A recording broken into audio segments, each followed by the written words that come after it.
Tell me about your strengths and weaknesses. Okay, so my main strengths are, first one, that I'm connecting well the dots. So what helped me a lot to bring the big picture.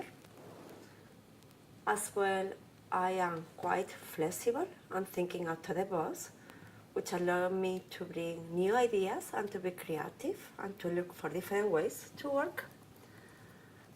I can work with ambiguity, which allow me to start new teams, start to do new activities. That's what I did in the past. I have been nominated for creating areas which didn't exist because I can work very well with ambiguity. That is so much more controlled. Yeah. What happens in your classes? When you're going to get an interview, you start to lose it. Mm-hmm. Then you get angry with me because you think I'm not going fast enough. Yeah, I think that we are losing a little bit We're time. wasting time, but we're not wasting time. We have to practice now. I understand, but the practicing, we've spent years practicing. The most important thing that we do before your interview is that we slow you down. Mm-hmm. You know, I understand that you have a lot of things to do. Okay. Mm-hmm. Main strengths. Okay. Creativity. Main strengths. Main strengths. Creative. Creative. With. Ambiguity. Ambiguity. Yeah, I didn't understand that. I guessed ambiguity. Okay. Mm-hmm. But what weaknesses do you have, do you think? Okay, so I have some issues with pronunciation.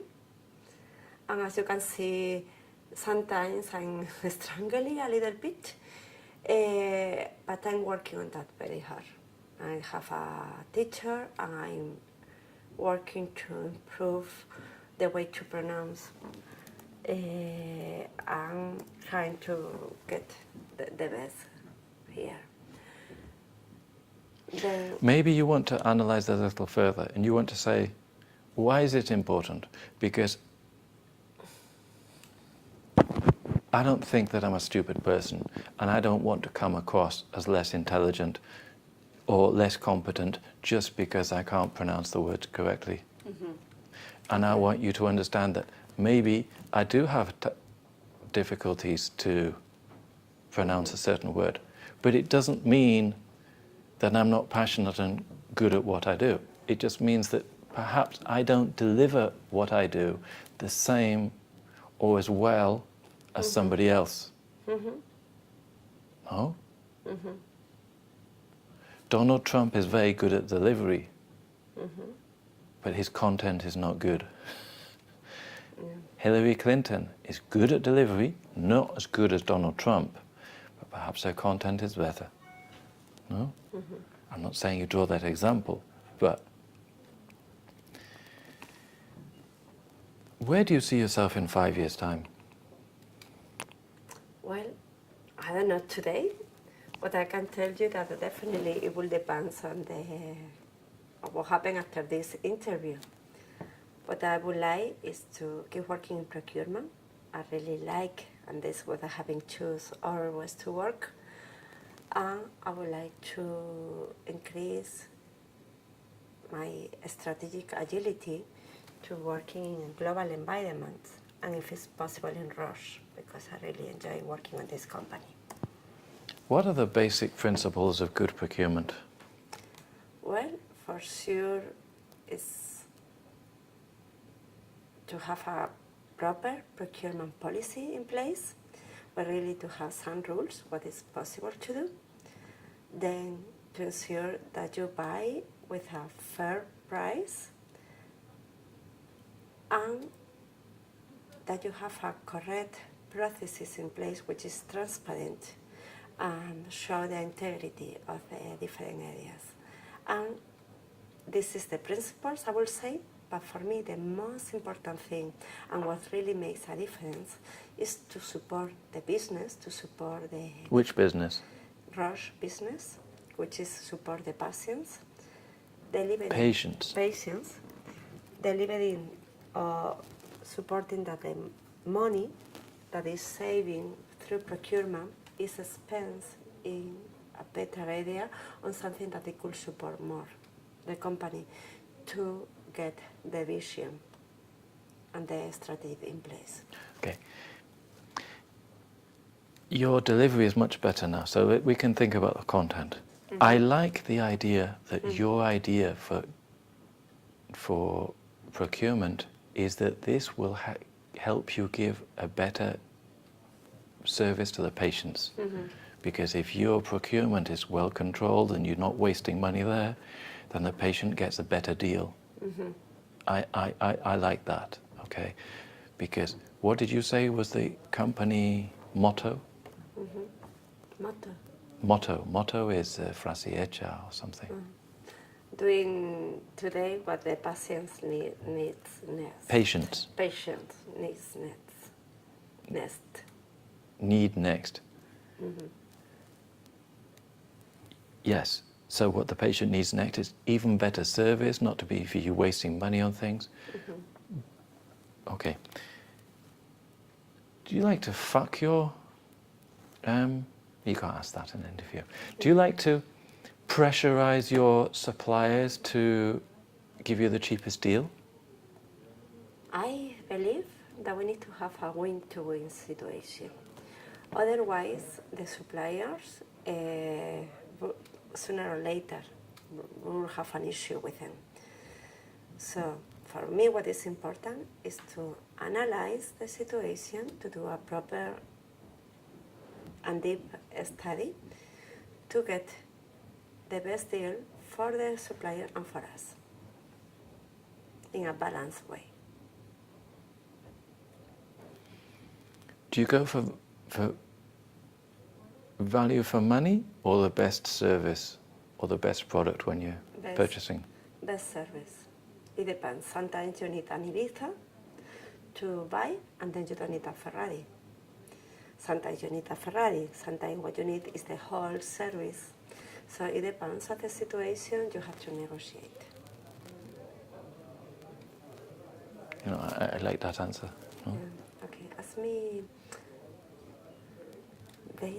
What I made wrong was about the stakeholder. Made wrong? What I did wrong was about the stakeholder management. How to deal with difficult stakeholders. How put me an example of what you would have to deal with different stakeholders. That kind of things. And here it would be important coordination. How coordinate, how to ensure the budget is in place, that kind of things. Tell me about how your current role has interaction with stakeholders. Okay, so currently I have a role since the beginning of this year where I have my internal, my stakeholders are my peers. So I'm working for different teams, and we are, I'm getting nervous, see? So, okay, since I am in a team, I have a role of registration operations team leader. Okay, just stop, think. You need to be in control, professional. It was a phone call. I understand. Slow down, because you were going well, You were going well. The most important thing today, and tomorrow, and this week, and for your interview, is that you just keep control of yourself. Yeah. Okay. And to be understandable, it's understandable. I know, you're understandable. But when you lose control, I can't understand you either. Okay, so how do you view the ideal relationship with stakeholders? Well, I think it's very, very important to understand the needs of the stakeholders, to understand expectations, and to work together to get the best deal. So, once that you have defined the requirements, it's important to communicate to them, to have further alignment, to make a follow-up, to define together KPIs and critical success factors, and to work to get them. Sometimes it will be not possible to get everything, and then it's where you have to negotiate with them to set up priorities and to negotiate the priorities. How do you think you answered that question? I think it was good, huh? Yes. Okay. It was clear, it was calm, you were in control. And we don't need to be totally passionate all the time. We can have calm bits like music. You have loud bits and soft bits. Otherwise, it's just boring. No? The answer was nice. I understand it's difficult to concentrate. You have a mobile phone call and you're in the office. Okay. Could you tell me about a situation where you have perhaps had difficulty dealing with a stakeholder? Yes, I have a lot of examples about that. Okay, maybe you don't want to say you've had a lot of examples about that, okay, because maybe that sounds like you're not dealing with it well.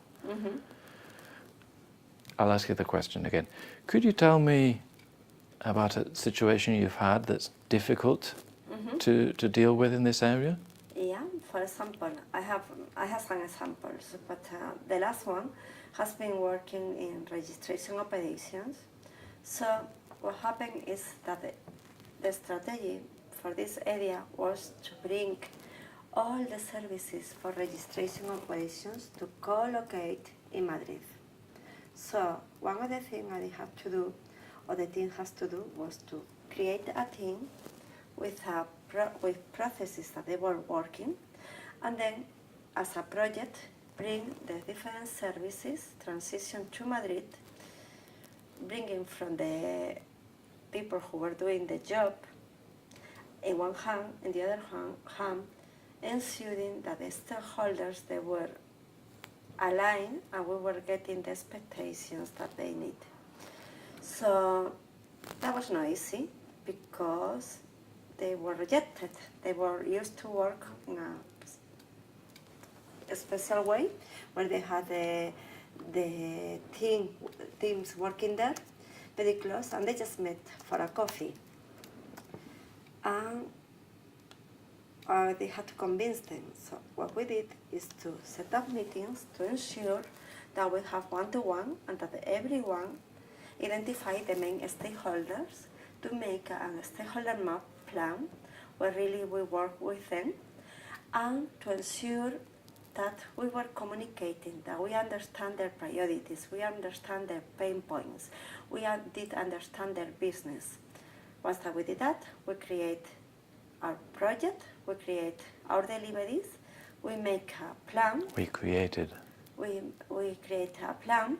But the past tense or the present? We created a plan that we discuss with them, we agree, and we deliver on time, and we will inform them about every step, about what it could be beneficial, what was the experience with other areas. We were sharing lessons learned. And we were defining KPIs and critical success factors again that we could measure, and we were delivering dashboards about the situations that they were feeling informed, and they were feeling what was the benefit to bringing the organization to Madrid. Could you just turn around and have a look at the wall?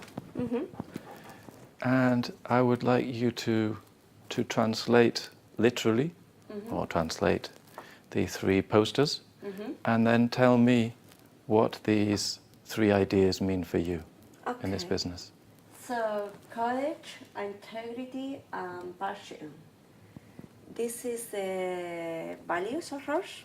I cannot agree more with the values. I think that they are really well selected because it's what each person needs to make a difference in the daily job. For me, let's start for passion. Passion is what makes you wake up in the morning. What really... Just one second.